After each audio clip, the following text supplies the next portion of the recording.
Hi everyone, this is Tabish. और आपको याद होगा हमने पिछली वीडियोस के अंदर जो है वो रिसर्च प्रोसेस को ब्रीफली डिस्कस किया था। तो किसी को याद है रिसर्च प्रोसेस क्या था?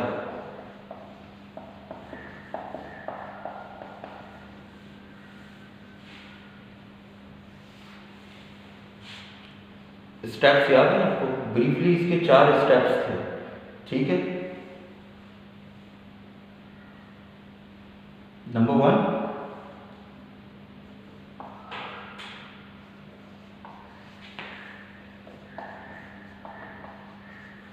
define problem. Number 2,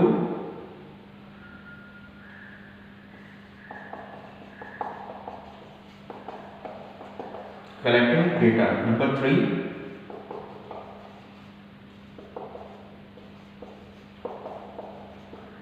analyzing that data. And number 4 is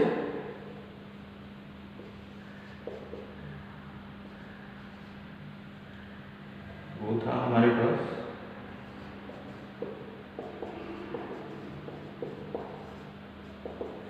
interpreting the results. Number 1 था define problem, collecting data, analyzing data and interpretation of the results. अच्छा, अब इस प्रोसेस के अंदर अगर हम देखें तो आपको कुछ कॉमन नजर आ रहा है?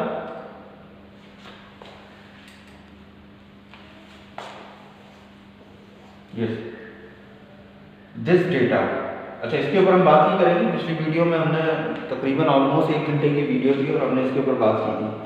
अब इस वक्त हमने कहा था आपसे कि डेटा को हम अभी तो छोड़ रहे हैं, लेकिन हम बाद में इसको डिस्कस करेंगे। तो अब हम इसको डिस्कस करते हैं कि डेटा जो है ये कॉमन है। इसका मतलब ये कि रिसर्च के अंदर जो चीज़ सबसे इम्पॉर्टेंट है वो क्या है? डेटा। तो अब ये देखना ज़रूरी है कि ये डेटा क्या होता है, कितने टाइप्स का होता है।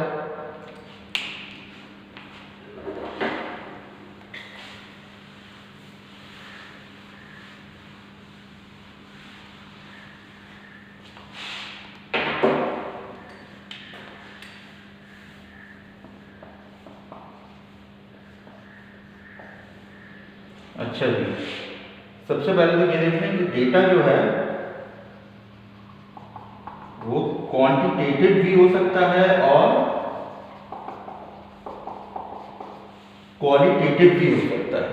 बेसिकली हमारा डेटा जो हम कलेक्ट करते हैं किसी भी रिसर्च के लिए, वो डिसाइड करता है कि हमारी रिसर्च किस टाइप की होने वाली है। अगर हम क्वालिटेटिव डेटा कलेक्ट कर रहे हैं, और क्वालिटेटिव डेटा क्या होता है हमारे पास?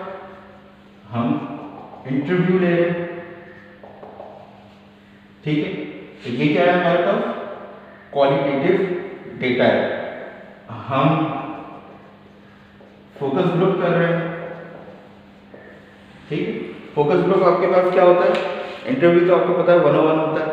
अच्छा, फोकस ग्रुप क्या होता है कि अगर फॉर एग्जांपल मैंने रिलीजन के ऊपर डिस्कशन करनी है, ठीक है, तो मैं क्या करूँगा कि 5 लोगों को लाके बिठा दूंगा, जिसमें से एक मुसलमान होगा, एक हिंदू होगा, एक क्रिश्चियन होगा, एक ज्यूश होगा, ठीक है। ये तो मैंने सारे के सारे बड़े मज़ाहिब कवर कर लिए। इसके बाद एक एथियस्ट होगा, मे बी एक एग्नोस्टिक होगा, ठीक है।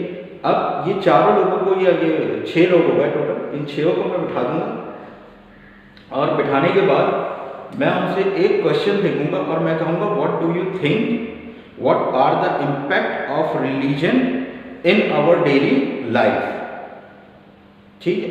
मुस्लिम का उसके ऊपर जो है एक अलग ओपिनियन होगा, हिंदू का अलग होगा, क्रिश्चियन का अलग, ज्यूश का अलग, एथियस्ट का अलग, एग्नोस्टिक का अलग। ये this is called focus group, और मैं खुद बीच में क्या हूँगा? मॉडरेटर। तो ये जो सेटिंग होती है फोकस ग्रुप कहलाती है। तो इसके नतीजे में फिर हमें जो भी हमारे पास फाइंडिंग्स आती हैं उसकी बेसिस पे हम कंक्लूजन करते हैं। वैरा ये क्वालिटेटिव है, ठीक है। क्वांटिटेटिव डेटा जो होता है वो फर्दर 2 टाइप्स का होता है।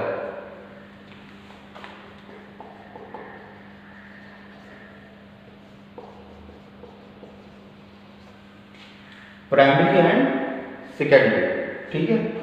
अब प्राइमरी डेटा कौन सा होता है भाई, और सेकेंडरी डेटा कौन सा होता है? जरा 1 मिनट के लिए वीडियो पॉज करके लिखें अपने पास। आपको याद होगा पिछले लेक्चर में हमने इसको कवर किया था, ठीक है। मैं दोबारा रिपीट कर देता हूँ। प्राइमरी डेटा वो डेटा होता है that is going to be collect first time, very first time, ठीक है। और सेकेंडरी डेटा कौन सा डेटा होता है? That data has been collected for another purpose and now you are using it for another purpose.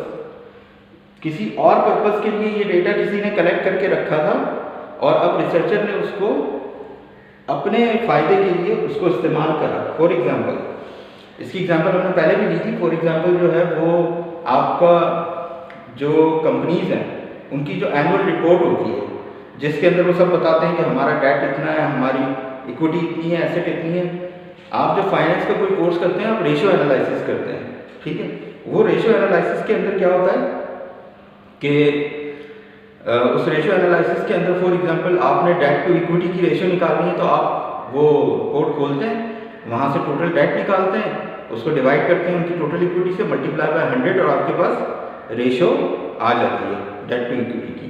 क्या company ने वो जो डेटा वहाँ पे लिखा है अपने पास अपनी एनुअल रिपोर्ट के अंदर, वो इसलिए लिखा था ताकि आप बीबीए के अंदर, एमबीए के अंदर उससे रेशियो एनालिसिस निकालें? नहीं, इसलिए नहीं रखा था। लेकिन आपने उसको अपने पर्पस के लिए यूज़ कर लिया, जबकि वो किसी और ने किसी और पर्पस के लिए किया था। तो वो डेटा सेकेंडरी डेटा कहलाता है, ठीक है। अब अगर सेकेंडरी डेटा होगा तो रिसर्च भी सेकेंडरी होगी, ठीक है। फिर है प्राइमरी डेटा। प्राइमरी डेटा वो है कि फर्स्ट टाइम आप कलेक्ट करने के लिए जा रहे हैं, ठीक है। यानी कि आप जाते हैं किसी से और किसी से जाके आप पूछते हैं कि भाई आप मुझे ये बताओ कि आप जो है वो फलाना ब्रांड से, या फॉर एग्जांपल वो आपसे पूछता है कि आप मैकडॉनल्ड्स में जाके खाना खाते हैं तो आप कितने सेटिस्फाई होते हैं, ठीक है। वो सेटिस्फैक्शन आपकी गेज करने की कोशिश करता है, ठीक है, या वो आपकी लॉयल्टी गेज करने की कोशिश करता है। अब बात ये है कि वो लॉयल्टी आपकी या सेटिस्फैक्शन आपकी कैसे गेज करेगा। ये आपसे कहेंगे सेटिस्फाई है, तो आप कहेंगे हाँ मैं सेटिस्फाई। कहेंगे कितने सेटिस्फाई, आप कहेंगे बहुत सेटिस्फाई। आप कहेंगे बस ठीक है हूँ सेटिस्फाई, आप कहेंगे यार बस बहुत थोड़ा ही सेटिस्फाई है। लेकिन ये इसको हम गेज किस तरीके से करेंगे? गेज नहीं कर सकते हम। तो इसको गेज करने के लिए रिसर्च के अंदर हमारे पास एक मेथड होता है जिसको हम कहते हैं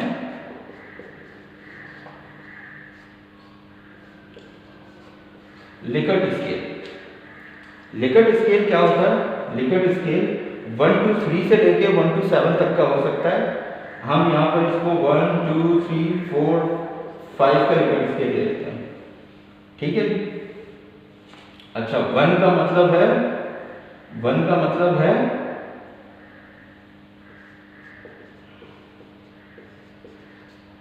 स्ट्रांगली नॉट एग्री। 2 का मतलब है एग्री। 3 का मतलब है न्यूट्रल, कि आपकी इस बारे में कोई राय नहीं है। 4 का मतलब है डिसएग्री और 5 का मतलब है स्ट्रांगली डिसएग्री, ठीक है जी। तो आपसे पूछा तो आप लेट्स सपोज आप सेटिस्फाई हैं, तो आपने कहा कि यस मैं सेटिस्फाई हूँ, आपने एग्री पे लगाया। इसका मतलब है आप इतने ज़्यादा भी सेटिस्फाई नहीं है। लेकिन आप ये देखें 2, हमारे पास क्या आ गया? नंबर आ गया। प्राइमरी के अंदर हमें नंबर चाहिए क्वांटिटेटिव के लिए, ठीक है। तो ये डेटा आपने फर्स्ट टाइम कलेक्ट किया है, ये प्राइमरी डेटा है। इसकी सिंपल एग्जांपल ये हो सकती है कि आपकी क्लास के अंदर ये पूछा जाए कि कितने बच्चों की आपकी जो है हाइट वो कितनी है। तो आप सबकी अगर क्लास में हाइट कलेक्ट की जाए और उस डेटा को एनालाइज किया जाए तो ये भी प्राइमरी डेटा होगा, क्योंकि इससे पहले किसी ने इस तरह से क्लास के अंदर बच्चों की हाइट मेजर नहीं की। ये सिंपल एग्जांपल है, लेकिन ये रिसर्चर जो लिकर्ट स्केल के ऊपर रिसर्च करते हैं ये वो मैंने डिस्कस की है। बाकी इससे रिलेटेड अगर कोई क्वेश्चंस आपके हों तो आप कमेंट बॉक्स में लिखें और फिर वो पूछ सकते हैं, ठीक है जी। अच्छा, इनके मैं थोड़े से एडवांटेजेस और डिसएडवांटेजेस भी चलिए डिस्कस कर लेता हूँ वीडियो क्लोज करने से पहले।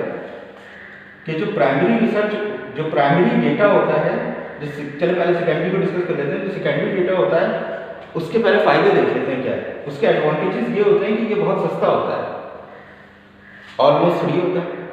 अगर ये डेटा कहीं पड़ा हुआ है, फॉर एग्जांपल आप जो एनुअल रिपोर्ट्स उठाते हैं कंपनी की, वो फ्री ऑफ कॉस्ट उठाते हैं। तो एक तो ये कि ये एक्सपेंसिव नहीं होता।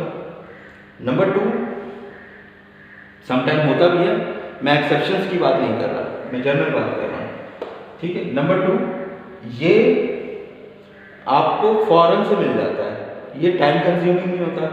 तो पैसे की बचत, टाइम की बचत सेकेंडरी डेटा के अंदर आपके पास होती है। लेकिन इसके नुकसानात क्या है? इसके नुकसानात ये हैं कि ये डेटा एग्जैक्टली वो समटाइम नहीं होता जो आपको चाहिए होता है, क्योंकि ऑब्वियसली किसी ने अपने पर्पस के लिए इसको कलेक्ट किया था, अब आप अपने पर्पस के लिए यूज़ कर रहे हैं, तो हो सकता है ये इतना एग्जैक्ट ना हो। ये पॉइंट्स बना के लिखते जाएं अपने पास कि ये हो सकता है एग्जैक्ट ना हो। इसने हमारा टाइम तो बचा लिया, इसने हमारा मनी भी बचा लिया, ठीक है, लेकिन हो सकता है कि ये एग्जैक्ट ना हो। दूसरा इसके साथ क्या प्रॉब्लम है कि ये हो सकता है क्या ये वाकई ये लेटेस्ट नहीं होता। जिस दिन आप खड़े होकर रिसर्च करना शुरू करेंगे उस दिन का डेटा नहीं मिलेगा। एनुअल रिपोर्ट अगर आप दिसंबर 2021 या नवंबर 2021 में उठाएंगे तो आपको दिसंबर 2020 की मिलेगी, यानी 11 महीने पुरानी रिपोर्ट आपको मिलेगी। तो ये लेटेस्ट नहीं होगी, ये एग्जैक्ट नहीं होगी। 22 वर्षा प्राइमरी के अंदर ये है टाइम कंज्यूमिंग है, ठीक है, मनी कंज्यूमिंग भी है, ठीक है, लेकिन इसके फायदे क्या हैं? एग्जैक्ट मिलेगी। इसके फायदे क्या हैं? लेटेस्ट मिलेगी। तो ये कुछ इसके फायदे और नुकसान हैं। बाकी अगर कोई क्वेश्चन हो आपके तो आप फिर कमेंट बॉक्स में मुझसे पूछें। Thank you.